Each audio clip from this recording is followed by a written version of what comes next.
Shalom, shalom. Nous sommes sur notre plateforme de combat spirituel. Nous allons parler aujourd'hui de la quatrième partie en ce qui concerne le monde des songes divins. Et nous allons voir spécifiquement maintenant l'interprétation des songes. Comment faire un songe? Comment faire pour avoir l'explication parfaite d'un songe? En nous référant sur les vidéos précédentes, nous avons vu que la meilleure manière de faire une interprétation d'un songe, c'est une interprétation par le biais d'un prophète. Or, dans le thème de Joël chapitre 2, nous avons vu que le Saint-Esprit est descendu dans cette dispensation. Il est Dieu et il fait de toutes les personnes sur lesquelles l'Esprit de Dieu descend des prophètes. Des prophètes, parce que nous recevons l'Esprit de Dieu, je n'ai pas parlé des personnes qui ont le ministère prophétique. Il y a une différence entre prophète et celui qui a le ministère prophétique. Prophète parce que le don de prophétie est différent de celui qui est prophète par le ministère prophétique. C'est deux choses différentes. Celui qui est prophète par le don de prophétie ne manifeste que le don de prophétie. Ça veut dire que il n'est que le porte-parole de Dieu. Ça veut dire que Dieu l'utilise. Dieu passe par sa bouche au travers de lui pour pouvoir divulguer ce qu'il peut divulguer. Or, celui qui a le ministère prophétique, une personne est dite posséder le ministère prophétique lorsque elle manifeste trois des quatre dons suivants. Le premier, c'est le don de prophétie. Le deuxième, c'est la parole de sagesse. Le troisième, c'est la parole de connaissance. Le quatrième don, c'est le don du discernement des esprits. Donc, de ces quatre dons, il doit avoir trois.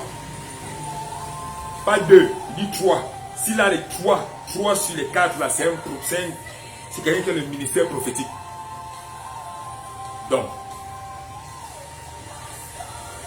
lorsque l'Esprit de Dieu descend sur toute chair, il fait de ces différentes personnes des prophètes. Et en qualité de prophète, nous pouvons mieux interpréter les songes parce que les songes viennent de l'Esprit de Dieu. C'est le contact de l'Esprit de Dieu. C'est le contact de l'Esprit de Dieu avec notre esprit qui provoque les songes. Les songes qui sont, quand ils sont courts, ce sont des visions avec des explications courtes. Et quand ils sont longs, ce sont des longues visions avec plein d'explications et plein de codes qui doivent être décodés et expliqués. Donc nous allons maintenant essayer de voir comment fait-on pour décoder ces différents codes. Dans tout de suite, nous demandons cette chose particulière. La meilleure interprétation des songes doit se faire par le propriétaire du songe lui-même. Sauf si il est face à ce qu'on appelle un rêveur des rêves ou un prophète mature. Deux catégories. Je dis un rêveur des rêves. Dans le texte du Deutéronome chapitre 13, à partir du verset 1, on parle des shalom, qui ont les shalom, les rêves. On les appelle rêveurs des rêves, les maîtres des rêves, les maîtres des songes, les maîtres dans le monde spirituel des rêves. C'est extrêmement important. C'est pour ça qu'il dit que pour bien interpréter un songe, prophète, il existe 10 types de prophètes. Il y a les prophètes qui entendent. On les appelle les prophètes Nabi. Ce sont les prophètes qui ont uniquement la capacité d'entendre. C'est eux qui aiment dire pendant qu'il a c'est le Seigneur me dit de te dire. On les appelle les prophètes Nabi. Il y a ce qu'on appelle les prophètes Lara, qui sont des prophètes voyants. Ça veut dire, pendant une personne qui j'ai vu implémenter ce ministère dans une maturité extraordinaire, c'est le feu prophète Tibi Joshua. Il avait tué l'habitude de dire je vois, ici, je vois. C'est un prophète qui manifeste le ministère prophétique par les yeux, la dimension des yeux. Il voit parfaitement. Dans le monde spirituel, dans le monde des rêves, il voit parfaitement. Et ce qu'il voit maintenant, ce qu'il voit, il utilise sa bouche pour te le transmettre. Et le fait d'utiliser sa bouche pour le transmettre, ce qui vient de Dieu, s'appelle la prophétie. S'appelle prophétiser. Donc, maintenant il existe ce qu'on appelle les maîtres des prophètes. les maîtres des prophètes ou les prophètes chamans. Les prophètes chamans, si je me... Chosé, autant pour moi. Les prophètes chosés, c'est eux qui ont la capacité d'entendre de Dieu et de voir de Dieu au même moment. C'est-à-dire que quand ils voient, ils entendent directement avec une précision chirurgicale. Nous avons les prophètes qui ont la capacité de provoquer les signes et les prodiges. Exemple Élie, exemple Élisée. Ce sont les prophètes qui provoquent les signes et les prodiges, ou traumatoumature si vous voulez. Nous avons les prophètes scribes qui ont la capacité d'entendre la voix de Dieu et d'écrire. Exemple Baruch, exemple Jérémie, exemple Néhémie, exemple Esdras, exemple Daniel. Ce n'est pas tout le monde qui a la capacité d'écrire ce que Dieu dit, intégralement sans faute. Vous voyez, il existe plusieurs types de catégories. Nous avons les prophètes chamans, prophètes gardiens ou prophètes bergers. Celui qui garde l'église, celui qui a l'église, celui à qui on a confié l'église est un prophète chaman. Il a le rôle de garder l'église, et il voit tout ce qui arrive à 360 degrés. Donc, son ministère prophétique ne s'opère que lorsqu'il est en face à ses brebis. Vous voyez? Donc, il existe encore plusieurs autres catégories de prophètes. On en parlera plus tard. Donc, ces différents types de prophètes ont une acuité plus puissante. Ils sont plus puissants en ce qui concerne l'interprétation des sons. C'est pour cela que j'ai dit au début de l'enseignement que ce qui fonctionne dans cette dispensation du Saint-Esprit fonctionne dans une double portion. Ça veut dire que nous fonctionnons dans la même façon les grâces de la dispensation du Père et du Fils, et nous avons les grâces de la dispensation du baptême du Saint-Esprit, c'est-à-dire le baptême dans le... Nous fonctionnons avec 15 dons. Celui qui est prophète dans cette dispensation a au minimum 15 dons dans lesquels il fonctionne. Par contre, ceux de l'Ancien Testament ne fonctionnent que dans 7 dons. Donc, ceux de cette dispensation sont 10 fois, sont 1000 fois plus puissants. Ceux de cette dispensation sont 1000 fois plus puissants que ceux des dispensations précédentes. Vous allez voir que Pierre a converti lui seul, en un jour, 3000 personnes, baptisé en un jour 3000 personnes, lui seul. Ce n'était pas par sa force, mais c'est à cause de la double puissance que nous, les enfants, nous recevons à cause de la dispensation que nous avons du Saint-Esprit, qui nous permet de fonctionner avec les dons, la plénitude du Saint-Esprit. C'est 7 dons, et ceux du baptême du Saint-Esprit, c'est 9 dons. Ça fait 15 ou 16, je ne me trompe pas. Vous voyez? Donc, avec ces différents dons, ce bagage de puissance, vous allez encore voir dans le texte de Colossiens chapitre 3, Dieu, les Écritures déclarent, en Christ habite toute la plénitude de la divinité. Les gars de l'Ancien Testament n'avaient pas Christ. Les dons venaient se déposer le jour où l'Esprit est content, il descend se déposer, et le jour où il n'est plus content, il le laisse comme ça. Nous, Jean 14, Christ dit, le Saint-Esprit, avec tous ses dons, demeurera avec vous et en vous éternellement. Donc on ne peut pas comparer un prophète de l'Ancien Testament au prophète du Nouveau Testament. Ils boxent dans les catégories différentes. Celui du Nouveau Testament est plus puissant. Donc notre dispensation. Je reviens donc donc il faut arrêter la catégorie de faux débat là. Prophète Élie, prophète Élisée, donc je reviens donc sur le thème de l'enseignement d'aujourd'hui, s'il vous plaît. L'interprétation des songes. La meilleure manière d'interpréter les songes, on interprète les songes par la dimension prophétique des songes. Le prophète, dans une autre vidéo, s'il vous plaît. Et vous allez voir dans le texte du Deutéronome chapitre 13, à partir du verset 1, on dit, s'il se lève parmi vous des prophètes ou bien des rêveurs des rêves, on les appelle les maîtres des rêves. Et comme exemple de maîtres des rêves, c'est-à-dire que ceux qui ont la capacité par excellence d'expliquer ce qu'on appelle les songes et les visions, ceux-là qu'on appelle les shalom, les rêveurs des rêves. Et comme exemple des shalom, nous avons dans le texte de Genèse chapitre 37, le monsieur qu'on appelle Joseph, qui signifie en hébreu Dieu ajoute. C'est un prophète des rêves.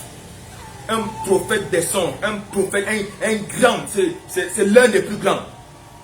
Et les Écritures déclarent qu'il a fait 2 songes.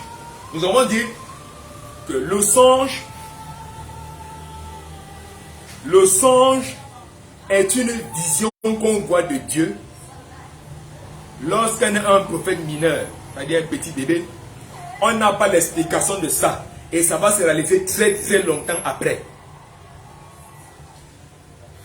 Le songe est une vision qu'on fait de Dieu très lourde et très profonde. Lorsqu'on est un prophète mineur, un petit enfant, on ne peut pas l'expliquer. Mais quand on est un prophète et ça va se réaliser, c'est souvent quand ça se réalise que les gens comprennent que j'ai fait un songe, j'ai fait un rêve comme ça avant, il y a 5 ans, il y a 6 ans, et c'est maintenant que ça s'est réalisé parce que les codes qui ont été présentés pendant le rêve n'avaient pas été décodés par la personne de ces rêves, donc, qui rêvait de ces rêves. Donc, nous allons voir encore dans Jérémie chapitre Job 33, à partir du verset 15 à 14 à 15, vous allez voir, on dit cependant, Dieu parle tantôt d'une manière, tantôt d'une autre, à l'homme dans ses songes. Première chose qui se passe avec le songe, c'est que Dieu parle. Il y a la voix de Dieu. La personne doit d'abord percevoir la voix de Dieu dans le songe. Il doit percevoir la parole de Dieu dans le songe. Ensuite, il doit entendre cette voix. Ensuite, on dit, la troisième chose qui doit se passer, c'est que, au-delà de ça, il doit voir ce qui se passe dans le songe. La cinquième chose, on dit, il doit entendre comment Dieu est en train de lui parler dans le songe. La quatrième chose qui se passe, quand on dit dans Jérémie chapitre 4, on dit, je mets le sceau à mes instructions. Il y a des instructions qui sont données dans les songes. Ce qui veut dire que la personne qui est mieux outillée, qui est plus mature, en ce qui concerne le règne de l'esprit, va expliquer avec détail par détail, détail par détail, détail par détail, toutes les différentes instructions qui sont dans le songe et qui sont nombreuses. Quand une personne qui est mature, qui n'est pas mature, un jeune prophète, celui qu'on a consacré par exemple hier, il a 2 ans de ministère, 3 ans de ministère, ou bien qui vient d'entrer dans la foi il y a 1 an, il y a 2 ans, il y a 3 ans, qui n'est pas encore mature, il ne sera pas même de discerner tous ces différents petits éléments qui permettent de faire à ce que la chose soit parfaitement claire. Vous voyez. Par exemple, prenons dans le texte de Genèse chapitre 7, 37, je vous en prie. Là-bas, l'avant-dernier fils de Jacob fait 2 songes. 2 visions que nous allons appeler 2 songes. Parce que à l'instant où il faisait ces songes, il n'y avait pas d'explication. Mais pour nous, qui sommes enfants de Dieu, avec la connaissance que nous avons et le Saint-Esprit, ce sont des visions. Et Dieu nous allons l'expliquer. Pourquoi? Il dit, il fait le premier son en disant, mais nous sommes à cultiver des gerbes. Et pendant que nous cultivons des gerbes, vos gerbes se sont prosternés devant ma gerbe. Ça c'est le premier songe. Et lorsqu'il fait le premier songe, ses frères ont réussi à décortiquer partiellement. Parce que le songe est toujours en code et en secret. Ils ont réussi à dévoiler partiellement les codes et les secrets. Maintenant, la deuxième partie du songe, qui est toujours personnelle à Joseph, c'est là une réma spécialement pour Joseph. Joseph fait une deuxième songe où il voit le soleil, la lune, les étoiles, tout venir se prosterner au-devant de lui. Alors, Jacob ose ouvrir sa bouche et faire une interprétation fausse de ce songe. Une personne qui fait une interprétation fausse du songe est un faux prophète. Une personne qui fait une interprétation fausse d'un songe est une personne séduite. C'est un menteur. Pourquoi je le dis? Parce que Joseph dit, faudrait-il que moi, ton père, ta mère et tes frères venions nous prosterner en terre devant toi? Or, lorsque le rêve s'est réalisé, dans Genèse chapitre 41, 42, la mère de Joseph était déjà morte. Ce qui veut dire que la révélation de Jacob était déjà fausse. Dès le départ, son interprétation était à gauche, fausse. Et la deuxième chose, c'est que Et arrivé en Égypte, il y a une personne en Égypte qu'on appelle le soleil. C'est Pharaon. On écrit Pharaon. La maison de Raon. La maison de Ra. Ra, c'est le soleil. Ra, en africain, parce que l'Égypte est africaine et c'était la plus grande civilisation africaine qui reprend l'Afrique. Ra en africain signifie le soleil. Donc, vous allez voir dans la réalisation de sa vision, Pharaon, le représentant de Ré, le soleil, ou le fils de Ré, le soleil, dit, je te donne tout le royaume. Voilà, il est en train de se prosterner devant Jacob, devant Joseph. Il dit, je te donne tout le royaume. La seule chose que je garde seulement, c'est ma chaise. Tu vas tout faire. Donc en fait, la vision n'a jamais concerné Jacob. Jacob n'était pas dans la sauce de Dieu. Ça concernait uniquement le plus grand empire d'Afrique, l'Égypte, représenté par le soleil. Donc, dans cette chose particulière, il y a quelque chose qui se passe. C'est que Joseph, il fait le songe. Mais après qu'il fait le songe va se réaliser 13 ans plus tard. Et après que le songe se réalise 13 ans plus tard, il se réalise à cause du songe de Pharaon. Pharaon fait un songe. Et quand Pharaon fait un songe, il n'arrive pas à l'expliquer. Le songe se caractérise par l'impossibilité ou la difficulté à décoder les codes que Dieu envoie au travers du message qui donne de la prophétie qui donne, ça passe par un ange. Et ce qui est intéressant, c'est que si Joseph avait rencontré 13 ans avant Pharaon, il était impossible qu'il puisse interpréter sa vision. C'est pour cela que le songe que Joseph a fait lui imposait impérativement qu'il aille en prison 2 fois. Et nous allons voir ça tout à l'heure dans une autre vidéo. Les conséquences du songe qui vient de Dieu. Quand un songe vient de Dieu, quand ça vient de Dieu, c'est la vision de Dieu. Tu vas seulement partir en prison. Donc si tu sais Dieu depuis des années, tu vas encore partir en prison, mon ami, tu n'es pas encore... Ça va recommencer. Ça va recommencer. Tu es encore dans les starting blocks. Donc, la vision de Dieu imposait impérativement que Joseph aille en prison. La première prison était le puits de ses frères. Ensuite, il sort de cette prison, il part travailler chez Potiphar. Après avoir travaillé chez Potiphar, voilà la chose qui est intéressante dans cette entrée, c'est que il part travailler chez Potiphar comme étant son intendant.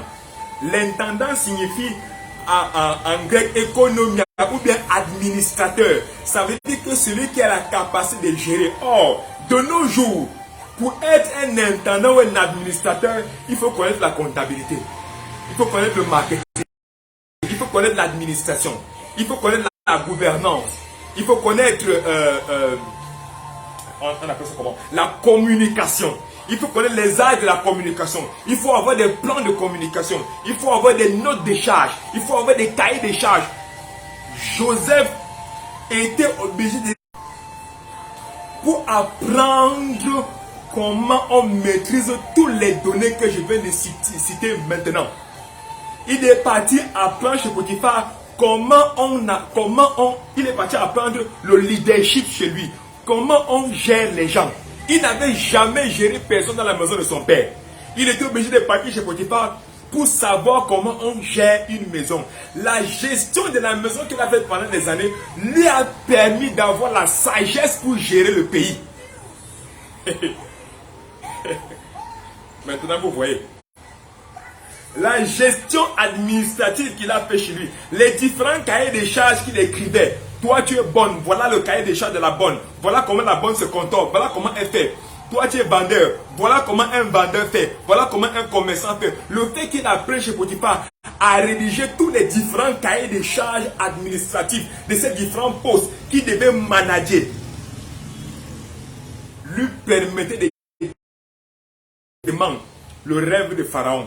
S'il ne passait pas par là, il était impossible pour Joseph de détacher, de démêler le songe de Pharaon. C'est pour cela que la vision qu'il a faite était obligée de le faire passer par ces différents parcours. C'est pour cela que l'interprétation de nous sommes en train de faire là ce qu'on appelle, on a vu ça dans 2 leçons précédentes, nous sommes en train de faire là une interprétation prophétique par la sagesse et par l'expérience. C'est pour ça que nous avons dit que amasser les prédications, les gens, ça ne sert à rien. Amasser les livres, ça ne sert à rien. Tant que tu n'implémentes pas ça comme Joseph, ça ne sert absolument à rien. Comme les Ivoiriens disent souvent, tu as tapé poteau, ça ne sert à rien. Donc, la sagesse et l'expérience qu'il a reçue, il a reçu le terrain. Maintenant, son stage chez Potiphar fini. Il part maintenant en stage bloqué au travers de la promotion de sa femme, la femme de Potiphar. Il part en promotion en prison. Dans quelle prison? Il ne part pas dans la prison des pauvres, mais il part dans la prison des rois et des riches parce qu'il était un intendant, un grand administrateur chez un grand administrateur du roi. De Ra, le soleil. Arrivé en prison, puisque c'est un grand administrateur, il trouve grâce auprès du chef de la prison. Et il recommence encore le travail de l'administration. Mais cette fois-ci, il n'administre plus les cuisiniers. Il n'administre plus les bonnes. Mais il administre maintenant tous les grands bandits du pays. Tous les grands ministres du pays. Tous les grands directeurs du pays. Puisque c'est la prison des rois, la prison des hauts cadres. Or, chaque fois qu'il rendait service aux hauts cadres, les hauts cadres lui donnaient des informations sur quoi? Sur la structure du royaume, sur la structure d'Égypte. Toi, tu étais quoi? J'étais ministre des Finances en Égypte. J'ai détourné 2 milliards. C'est pour ça qu'on m'a envoyé dans la prison des rois. Et il lui explique comment ça fonctionne là-bas à la cour.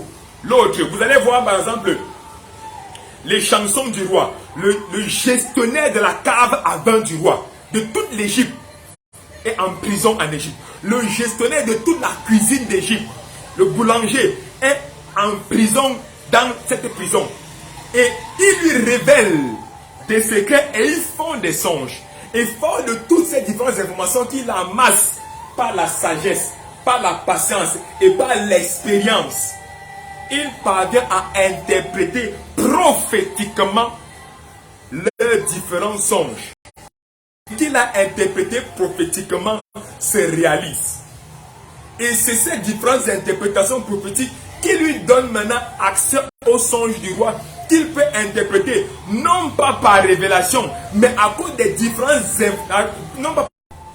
mais à cause du contact qu'il a eu en prison avec toutes les hautes personnalités voleuses du pays. Bien qu'il y ait parfois des innocents comme les chansons. Donc, il ressort dans ce qui précède que l'interprétation du rêve de Pharaon, 7 vaches grasses et 7 vaches maigres, 7 épis gras et 7 épis secs, ont pu être interprétés à cause de toutes les années que Joseph a passé chez Potiphar à faire l'administration et en prison à faire l'administration. Donc, il a découvert tous les différents secrets de l'Égypte et avec une bonne mémoire, il a pu faire la bonne interprétation de la vision de Pharaon. Et vous allez comprendre quelque chose de très particulier. Joseph a interprété la vision 1. Et Joseph a donné la stratégie à mettre sur pied, à implémenter d'art. C'est ce qu'on appelle un prophète mature. Un prophète mature te donne la prophétie et il te donne comment implémenter les stratégies de la prophétie mature, de telle mature que tu n'as plus besoin de prier ou de chercher encore une quelconque révélation. La chose est claire, tellement claire qu'on doit seulement mettre en pratique et rien d'autre. Par contre, un prophète mineur, un bébé prophète ou un enfant de Dieu, va t'interpréter la chose de manière, on appelle ça comment? En forme de thème. Il va te donner un thème que tu dois encore aller développer, chercher, décortiquer. Jamais. Voilà donc une chose extrêmement importante. Ça, c'est l'interprétation du songe par l'interprétation prophétique, par la sagesse et l'expérience. Maintenant, il y a l'interprétation du songe par l'initiation, l'interprétation prophétique par l'initiation de l'esprit. Exemple, Daniel chapitre. Vous allez voir, Nebuchadnezzar, je l'ai dit dans la vidéo précédente, fait un songe où il rêve de la statue. C'est un songe, pourquoi nous l'avons dit déjà précédemment, mille et une fois. C'est parce qu'il y a des codes et des secrets pour lesquels. Exemple, je fais un songe où je saute dans les airs pendant 3 minutes et après j'atterris dans un jardin fleuri. Si je suis au village, on va dire que je suis un chauffeur de nuit. Si je suis au village, on va dire que je suis un chauffeur de nuit parce que je suis en train de voler. La caractéristique des volets de la magie noire, qu'on appelle la sorcellerie, c'est qu'on est beaucoup en train de voler dans les bois de sardines, sur les couteaux, sur les télécommandes, dans les airs comme ça, de la France pour le Cameroun, du Cameroun, en Guinée, de la Guinée à Abidjan, sur les télécommandes. Donc si on me voit, on m'entend dire que j'étais en train de voler dans les airs, on va dire que c'est la sorcellerie. Par contre, le même songe, si je le présente avec le livre de Jean, Jean dit, j'étais dans la prison et subitement, je suis ravi en esprit. On m'a enlevé, on m'a transporté subitement dans les airs et je me suis retrouvé au ciel. Vous allez voir même dans le ciel, il dit, un ange me dit, viens ici, vois ici. Et pendant qu'il me dit ça, je suis subitement soulevé dans les airs et je me retrouvais dans une autre partie, au niveau, dans un autre niveau, au niveau dans le ciel. Un niveau dans un niveau dans le ciel. Alléluia. Deux interprétations avec deux contextes différents. Ça dépend de la personne qui interprète votre songe.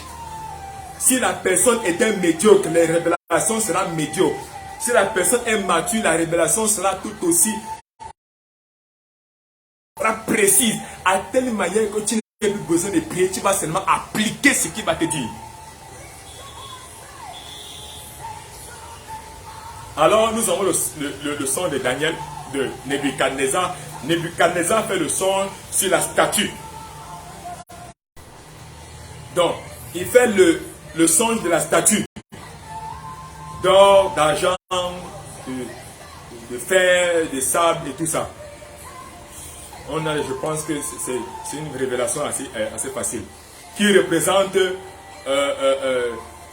l'empire de Babylone qui est devenu Perse et Médès. Ensuite, c'est devenu Rome. Ensuite, c'est la Grèce. Ensuite, Rome. Et Rome qui est devenu les 10 doigts mêlés d'argent, mêlés de fer et d'argile, qui symbolise aujourd'hui l'Union européenne. Donc, cette statue, vous allez voir, il fait un rêve à propos. Et pendant qu'il fait le songe, il n'arrive pas à comprendre. Parce que c'est cacheté. Ça vient de l'esprit, c'est cacheté. Et vous allez voir encore dans un texte où on dit que Nebuchadnezzar est mon serviteur. Bon, on reviendra sur ça plus tard. Donc, il fait le songe et Daniel dit, qu'on m'accorde 3 jours avec Meshach, Shadrach et Abednego, nous allons prier et après quoi nous allons donner l'explication du songe. Qu'est-ce qui se passe? Pendant qu'ils sont en esprit, en train de prier en esprit, le Saint-Esprit vient les initier. L'initiation signifie il vient les éduquer, il vient donner des instructions, il vient donner des commandements, il vient donner des secrets, il vient donner tout le savoir-faire. C'est expliqué dans Daniel chapitre 1. Dieu leur a accordé l'intelligence, la sagesse dans toutes les lettres, tout ça. Donc, et fort de cette initiation qu'il a eue, il peut venir se présenter maintenant devant Nebuchadnezzar et expliquer son songe en quelques minutes. Il a fallu à Daniel 3 jours pour expliquer ce qui va se passer en 2000, en 4000 ans. 3 jours. Par contre, à Joseph, il a fallu 13 ans pour expliquer ce qui va se passer en 400 ans. Vous voyez la différence? Donc, l'autre, ce n'est pas la sagesse, c'est l'expérience. Et l'autre, ce n'est pas l'initiation de l'esprit. Vous voyez la différence entre les deux interprétations qui est intéressante. Et ce qui est intéressant encore, je le redis encore, quand c'est un mature qui te parle, il donne tout avec les détails précis. Il a donné les détails jusqu'à donner la directive à suivre Nebuchadnezzar en disant fais donc attention Nebuchadnezzar. Et lorsqu'il n'a pas fait attention, il a été transformé en chèvre pendant 7 ans, mangeant l'herbe crue. Mangeant l'herbe crue jusqu'à ce qu'il se répande. Donc, nous avons vu aujourd'hui 2 interprétations. L'interprétation prophétique, 2 interprétations prophétiques, parce que les personnes que nous avons pris pour exemple sont tous des prophètes. Des prophètes maîtres, spécialistes. L'un par la sagesse et l'expérience et l'autre par l'initiation. C'est pour cela qu'il est important d'étudier et il est important de se laisser conduire par l'esprit. Nous avons vu ça dans des vidéos précédentes sur la croissance dans le monde spirituel. On quitte du niveau 1 au niveau 7. Mais à partir du niveau 4, on commence à avoir accès à la pensée de Christ. La pensée de Christ est capitale. Elle est capitale pour toute personne qui croit en Jésus-Christ. Parce que la pensée de Christ te permet de dominer de manière maximale tout ce qui est de la chair. La chair qui est constituée de 10 parties formées par l'âme et le corps. Alors je voulais prier pour toi. Je déclare que tu es une personne de bénédiction. Tu es une personne de faveur. Tu es une personne de grâce. Pendant que je parle, Romains chapitre 8 s'accomplit dans ta vie, tu es rempli de l'esprit.